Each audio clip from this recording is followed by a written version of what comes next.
pull is a great exercise in order to fine-tune your heeling, get your dog to be working and self-correcting while in heel position. It's also a really great exercise for agility because it teaches how to have hind end control and hind end awareness. It's also just a really wonderful full body exercise for your dog. They're having to stabilize their front and move their hind end independently. So what we start is just getting the dog excited about getting up on the bull. You can use a lure for this, or you can free shape it, whatever you decide to do. So for Kix, this is something he already knows, and he's nice and excited and up on the bull. Now, to get them to move their hind end, there's two different ways to do this. If your dog is okay with pressure and used to using pressure and being close, and by pressure, what I mean is being this close to your body. My body is putting a lot of pressure on him, and a lot of dogs are not comfortable being this close just yet. This is something Kit's really used to doing, and we've done it a lot, and he's not very sensitive to that kind of pressure. If your dog is okay being in this position, and you have a larger breed dog, the easiest way to train the pivot bull is starting to feed their head out. You can start to see their hind end move, and you can mark and reward. So I'm gonna move him around so you can see him a little bit easier. I'm gonna feed him out here, and you can see his hind end moving. He gets a yes and reward. I feed out here, and he moves around. You might notice that your dog is slipping a little bit. Takes time to build that front stability. So make it easy for them. Don't jump too high. Literally the tiniest bit of steps with their feet, mark and reward. So we start with just luring. Good boy. Good boy. Yes. The other way to do this, if your dog is a little sensitive with you being in heel position at this point, is starting to train them to walk to their right. So I'm going to give him a little pressure on his left to get him to move to the right. And I'm doing this in front of him, and he's wanting to orient to stay in front of the treats in my hand. If you have a little dog, orient the treats down low. A bigger dog, kind of keep it right at their eye level. So I kind of create a little bit of pressure. For a dog who hasn't done this before, you might need to feed here and put pressure here for them to stay stable on the bull. So to keep that head forward and walk here, I start to pair this with the word in. And when you pair the word in with moving that hind leg, it makes it easier to get into heel position. So you would work here and say in, yes, in, yes, in, yes. Once your dog is getting really confident moving their hind end to the word in, you can even say in and you not move, and you start to see him move independently. At this point, you keep saying in, and there we go. My dog's in heel position. Good boy.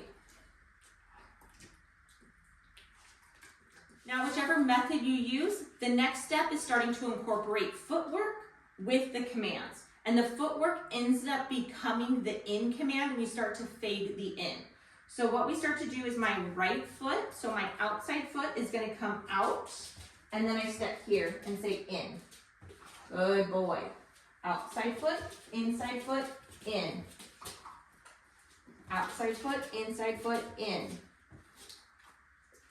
Outside foot, inside foot, in. And we want to get to the point where just the outside foot, inside foot is the command for the dog to orient themselves back into heel position.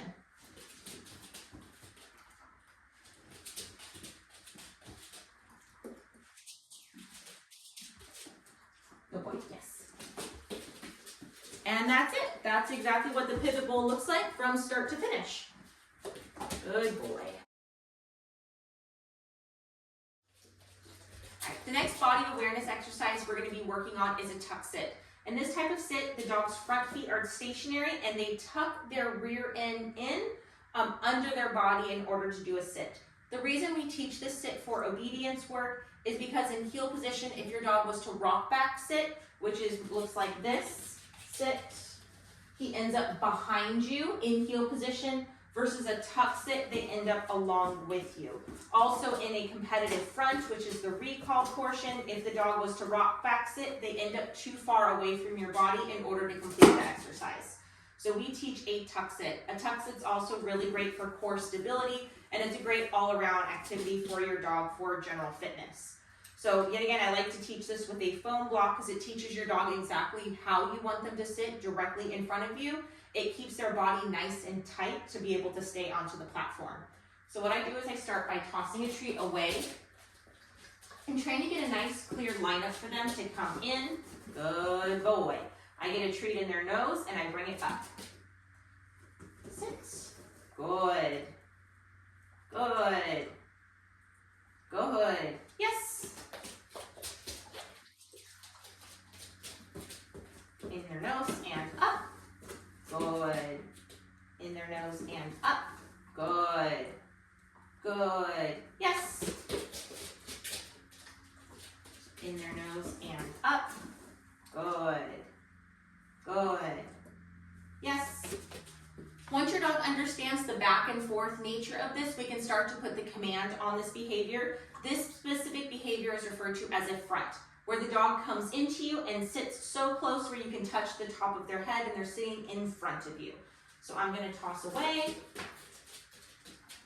and say front. Good. Front. Good. So Kit was a little sensitive to my pressure. We want to work with our dogs this close. If your dog is not quite ready to be this close, you can take a step back at this point and start to work closer and closer. But we want to train them in the end to be this close to our body for a front. Yes. Front. Good. And you can see at this point I have faded the lure. Yes. Front. Good. Yes. Front. Good. Good. Good. Yes. Front. Good. Good. Yes.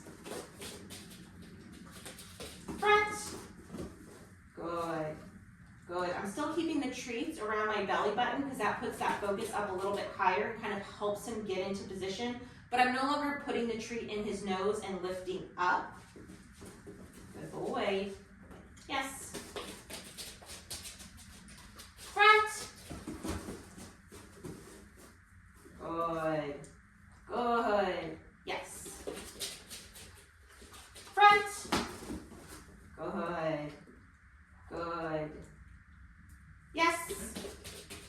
And that's it. And that's how we train a tuck sit and a front with a foam block.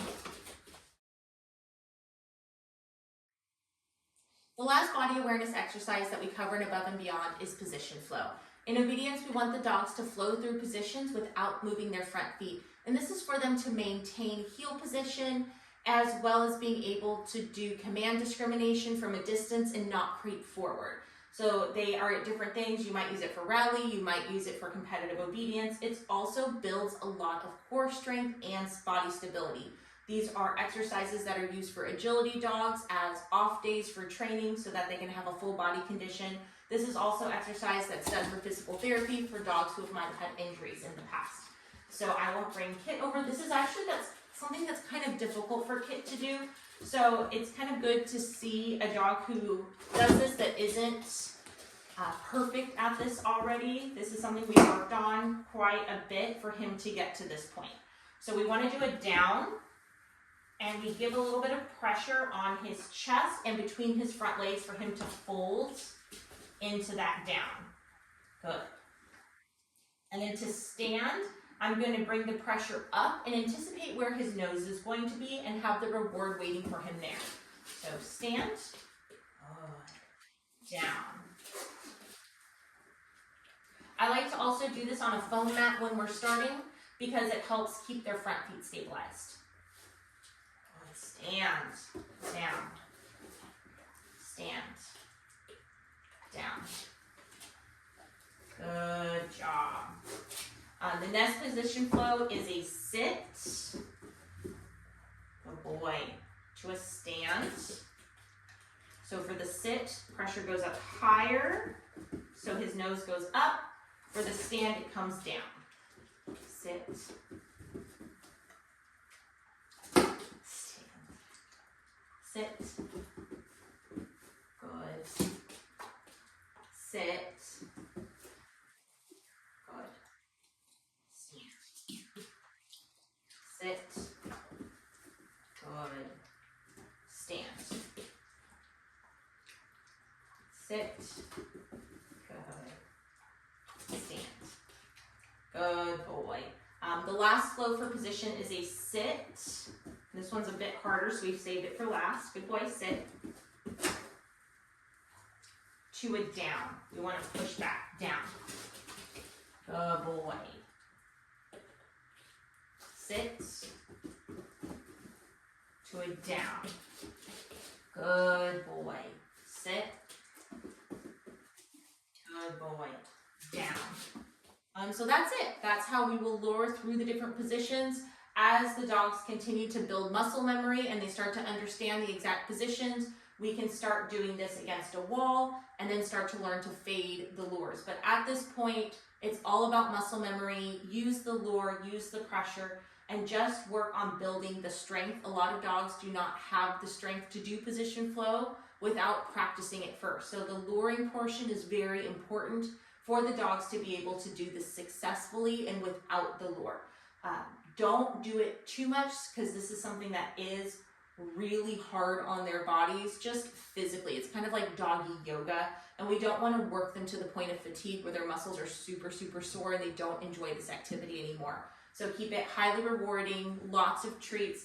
I would probably do each position no more than 5 reps each, and then just be done with it for the day. So good boy, kid. You did great. And I'll see you in class.